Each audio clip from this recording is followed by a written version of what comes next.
गुरुदेव, जय माता जी, जय गायत्री माता। आगे अखंड ज्योति में लिखा है, गठिया रोग का उपचार। बढ़ती उम्र के साथ ऑर्थराइटिस की समस्या होना एक आम बात है। इसे गठिया रोग या जोड़ों के दर्द की बीमारी भी कहा जाता है। इसके सामान्य लक्षणों में हाथ, कंधों, पीठ का निचला हिस्सा, कमर, घुटने और कूल्हे के जोड़ों में दर्द और सूजन का आ जाना है। इस रोग के उत्पन्न होने का मुख्य कारण है हड्डियों को आपस में जोड़ने वाले कार्टिलेज का धीरे धीरे उम्र के साथ नष्ट होते जाना। वैसे तो यह बुढ़ापे का रोग माना जाता है, परंतु वर्तमान की स्थिति में गलत खान पान की आदतें और विकृत जीवन शैली के कारण कम उम्र में ही लोग इसके शिकार होते रहते हैं। आयुर्वेद के सिद्धांतों में इसे वात व्याधि माना गया है। आचार्य चरक के संहिता ग्रंथ में संदिग्ध वात अर्थात ऑस्टियो ऑर्थराइटिस का सर्वप्रथम उल्लेख मिलता है। जोड़ों में सूजन तथा चलने फिरने में दर्द एवं परेशानी को इस रोग का मुख्य लक्षण बताया गया है।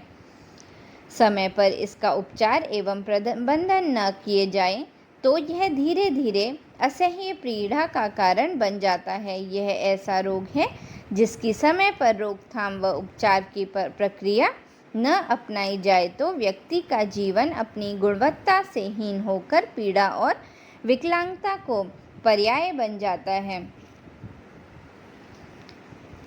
संदिग्ध वात के प्रबंध एवं उपचार के लिए एलोपैथ, आयुर्वेद, एक्यूपेंचर व अन्य योग आदि वैकल्पिक चिकित्सा विधाओं की सहायता ली जाती है। आहार संतुलन, जीवन शैली में परिवर्तन तथा योगाभ्यास व व्यायाम को इसके उपचार में सबसे ज़्यादा प्रभावी माना गया है।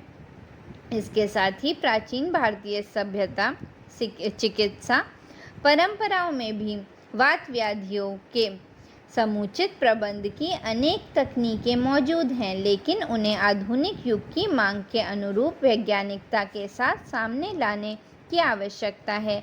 इस दिशा में पहल करते हुए देव संस्कृति विश्वविद्यालय में प्राच्य अध्ययन विभाग के अंतर्गत एक विशिष्ट शोध अध्ययन कार्य संपन्न किया गया है।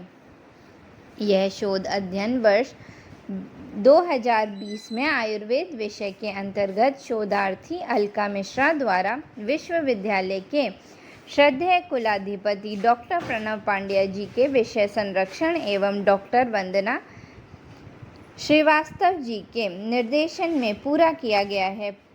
प्रायोगिक एवं विवेचनात्मक विधि पर आधारित इस शोध अध्ययन का विषय है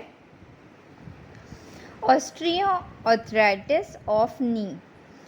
इस महत्वपूर्ण प्रायोगिक शोध अध्ययन को शोधार्थी द्वारा कुल 6 अध्यायों में विभाजित कर प्रस्तुत किया गया है। प्रथम अध्याय विषय परिचय के रूप में है। इसके अंतर्गत इस शोध अध्ययन की आवश्यकता, उद्देश्य एवं इसके विषय क्षेत्र से संबंधित शोध कार्यों व ग्रंथ पुस्तकों, शोध पत्रों का सर्वेक्षणात्मक अध्ययन प्रस्तुत किया गया है। साथ ही चरों का विवेचन व परिकल्पनाओं को भी इस अध्ययन में समाहित किया गया है। आयुर्वेद का ज्ञान प्राचीन भारतीय ऋषियों द्वारा प्रदान किया गया अमूल्य उपहार और अनुदान है। यह जीवन का विज्ञान है। यह मनुष्य जीवन का विज्ञान है जो संपूर्ण व्यक्तित्व को आरोग्यवान, स्वस्थ और सुविकसित बनाने में समर्थ है। भारतीय चिकित्सा पद्धतियों में आयुर्वेद का स्थान आदिकाल से सर्वोपरि और प्रासंगिक रहा है। यह शारीरिक, मानसिक, भावात्मक एवं अन्य सभी प्रकार के मनोशारीरिक स्तर को प्रभावित करने वाले तनावों तथा अन्य कारणों को दूर कर हमारी रोग प्रतिरोधक ऊर्जा और प्राण शक्ति में वृद्धि करता है। आयुर्वेद का सिद्धांत यह है कि समूचे विश्व ब्रह्मांड की रचना पंच महाभूतों से हुई है और वही पंच महाभूत से हमारा शरीर और जीवन भी बना है। अतः प्रकृति और उसके उत्पादनों का आधार बनाकर ही यह रोगोपचार और स्वस्थ प्रबंध की ओर अग्रसर होता है। आयुर्वेद का ही एक विशिष्ट चिकित्सकीय पक्ष है मर्म चिकित्सा, जिसे ऋषियों ने शरीर, प्राण, ऊर्जा में मर्म स्थलों को आधार बनाकर विकसित किया है। वेद, उपनिषद, पुराण आदि शास्त्रों में भी मर्म स्थलों का उल्लेख है, परंतु आयुर्वेद विज्ञान में इसे एक उपर्युक्त और प्रभावी व समग्र चिकित्सा तकनीक के स्वरूप में स्थान दिया गया है। वर्तमान समय में आयुर्वेद का प्रचलन तो बहुतायत दिखाई देता है, परंतु मर्म विज्ञान एवं मर्म चिकित्सा के क्षेत्र में समाज अभी ज़्यादा जागरूक नहीं है। अतः इस दिशा में यह शोध अध्ययन पर्याप्त जानकारी और मार्गदर्शन प्रदान करने वाला महत्वपूर्ण सोपान साबित होगा। अध्ययन के द्वितीय अध्याय में मर्म विज्ञान एवं उसके चिकित्सीय प्रयोग में मूलभूत पहलुओं की विवेचना की गई है। इसके अंतर्गत मर्म विज्ञान का ऐतिहासिक, साहित्यिक स्वरूप तथा यौगिक तकनीकों के साथ इसके अंतर संबंधों को प्रस्तुत किया गया है। मर्म विज्ञान का एक स्वतंत्र चिकित्सा विधि के रूप में क्या स्वरूप है तथा यह विभिन्न रोगों के उपचार में किस प्रकार प्रयुक्त की जाती है, इसके प्रयोग की तकनीक क्या है, इन महत्वपूर्ण पहलुओं की विस्तृत विवेचना इस अध्ययन की अंतर्वस्तु है। तृतीय अध्याय में शोधार्थी द्वारा शोध विषय से संबंधित पायलट स्टडी की विवेचना की गई है। इस अध्ययन में जानु संबंधित वात के संबंध में जानुवस्ती के प्रभाव एवं महत्व को प्रायोगिक रूप में प्रस्तुत किया गया है। प्रयोग के लिए शोधार्थी द्वारा देव संस्कृति विश्वविद्यालय के आयुर्वेद एवं समग्र स्वास्थ्य विभाग के अंतर्गत जानु संदिग्ध वात के 6 मरीजों को चयनित किया गया। इन सभी की उम्र 40 से 70 वर्ष के मध्य थी। प्रयोग से पूर्व सभी को इस उपचार प्रक्रिया से संबंधित आवश्यक जानकारी प्रदान कर दी गई तथा सहभागिता के लिए उनसे लिखित स्वीकृति प्राप्त की गई। सर्वप्रथम चयनितों की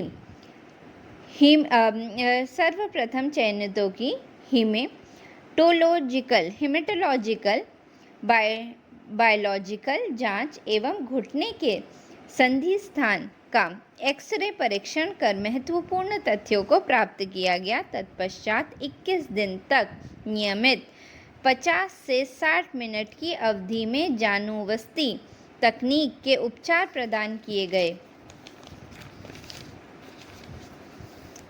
प्रयोग पूर्ण होने पर पुनः पूर्व की भांति स्वास्थ्य परीक्षण किया गया और दोनों परीक्षणों से प्राप्त आंकड़ों का सांख्यिकीय विश्लेषण किया गया। इस अध्ययन में परिणामों में शोधार्थी ने यह पाया कि जानुसंदिग्धवात, ऑस्टियोआर्थराइटिस पर जानुवस्ती उपचार का सकारात्मक एवं सार्थक प्रभाव पड़ता है। इस प्रारंभिक अध्ययन से प्राप्त निष्कर्ष को आधार बनाकर शोधार्थी द्वारा जानुवस्ती के द्वारा गठिया के उपचार को अपनी मुख्य शोध समस्या के समाधान हेतु सहायक तकनीक के रूप में प्रयुक्त किया गया है। शोध अध्ययन का चतुर्थ अध्याय सबसे महत्वपूर्ण है। इसमें शोध विषय पर केंद्रित प्रयोग की शोध विधि एवं प्रमाणिक तथ्यों का विवेचन किया गया है। प्रयोग को पूरा करने के लिए शोधार्थी द्वारा विश्वविद्यालय के समग्र स्वास्थ्य प्रबंधन एवं आयुर्वेद केंद्र में उपचार के लिए आए लोगों में से ऑस्टियोआर्थराइटिस, घुटने के जोड़ों में पुराना दर्द, जिसका विवरण आयुर्वेद में जानुसंदिग्ध वात के रूप में किया गया है, के 20 लोगों को चयनित किया गया। इसमें महिला पुरुष दोनों सम्मिलित थे और इनकी आयु 40 से 70 वर्ष के बीच थी। प्रयोग आरंभ करने से पूर्व सभी चयनितों का शोध उपकरणों की सहायता से स्वास्थ्य परीक्षण एवं एक्सरे किया गया। परीक्षण के पश्चात 9 दिनों तक नियमित लगभग 1 से सवा घंटे तक शोधार्थी द्वारा सभी प्रतियोगियों का जानुवस्ती शीरबला तेल द्वारा जानुवस्ती किया जाता है। शीरबला तेल लगाकर उन जगहों पर जहां पर तुम्हें दर्द है दशमूल क्वाथ से नाड़ी स्वेद तथा मर्म चिकित्सा जानु मर्म, इंद्रवस्ती मर्म, गुल्फ मर्म एवं शिप्रा मर्म प्रदान की गई। प्रयोग की अवधि पूर्ण होने पर दूसरे एवं चतुर्थ सप्ताह में उपचार के प्रभाव एवं योग की स्थिति का परीक्षण किया गया। प्रारंभिक एवं प्रयोग समाप्ति के उपरांत एकत्रित किए गए शोध के आंकड़ों का सांख्यिकीय विश्लेषण करने पर शोधार्थी द्वारा शोध परिणाम के रूप में यह पाया गया कि मर्म चिकित्सा तथा जानुवस्ती का जानु संदिग्ध वात के संबंध में एवं उपचार में सार्थक एवं सकारात्मक प्रभाव पड़ता है। शोध के 5वें अध्याय परिणाम एवं विवेचन में शोधार्थी द्वारा प्रयोग से प्राप्त आंकड़ों के विश्लेषण द्वारा प्राप्त परिणामों की विस्तृत विवेचना करते हुए शोध उद्देश्यों एवं परिकल्पनाओं की सार्थकता को प्रस्तुत किया गया है। इसके साथ ही शोध अध्ययन की महत्वपूर्ण एवं उपादेय उपलब्धि को निष्कर्ष रूप में प्रस्तुत करते हुए इस अध्ययन में प्रयुक्त चिकित्सा तकनीकों के महत्व एवं प्रभाव को सामने लाने का प्रयास किया गया है। इस शोध अध्ययन का सबसे महत्वपूर्ण पक्ष ऐसी चिकित्सा तकनीक को उजागर करना है जिनका प्राचीन वैदिक चिकित्सा प्रणालियों में विशिष्ट स्थान है। आयुर्वेद हमारी प्राचीनतम संस्कृति का उन्नत स्वास्थ्य विज्ञान है। संपूर्ण स्वास्थ्य के संरक्षण, विकास एवं उपचार में आयुर्वेद की महत्ता अद्यतन यथावत है। इसी महत्ता के फलस्वरूप इस शोध में आयुर्वेद की विशिष्ट तकनीकों का प्रयोग हेतु चयन किया गया है ताकि आधुनिक विज्ञान के मानदंडों के समक्ष वैज्ञानिक कसौटियों के माध्यम से भी इन ऋषि प्रणीत तकनीकों के महत्व को जन सामान्य के सामने लाया जा सके एवं इनके लाभों से सभी को परिचित कराया जा सके।